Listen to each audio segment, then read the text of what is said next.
Biti svestan, biti prisutan, znači obratiti pažnju na sve ono što se dešava u sadašnjem momentu.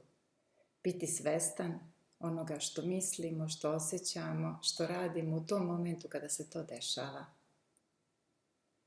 Jedna jednostavna, ali jako efektivna alatka mindfulnessa se zove pauza. Zamislite kako je bilo dok ste još išli u bioskop.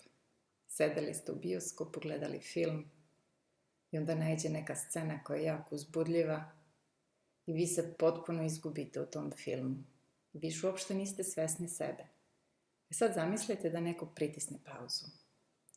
I vi postanete svesni da sedite u fotelji, u bioskopu, postanete svesni ko sedi pored vas, obratite pažnju na vaše disanje, na vaše telo, primetite napetost u telu, primetite kako vam srce lupa, onda čak primetite i misli i osjećaje koje imate u tom momentu. Baš to znači pritisnuti pauzu i biti svestan te situacije, takve kakva jeste, u tom momentu kakav jeste.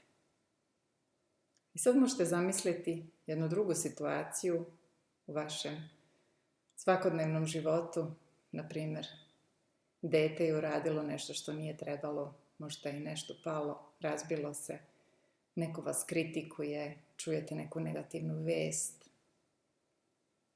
Pokušajte u tom momentu također da pritisnete pauzu, da postanete svesni gde se nalazite, ko je oko vas, kakve osjećaje imate u telu, koje misli vam nailaze.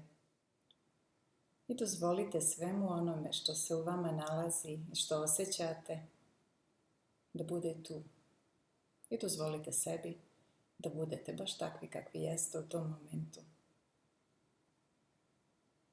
Ako uspijete da pauzirate, onda ćete primetiti šta se zaista dešava i koje misli i koji osjećaji vas nagone da sada prebrzo reagujete. Ako duže vremena budete vežbali da tako pauzirate, uspjećete za delić milisekunde da budete svesni svega toga i da onda reagujete blago, mudro i opušteno.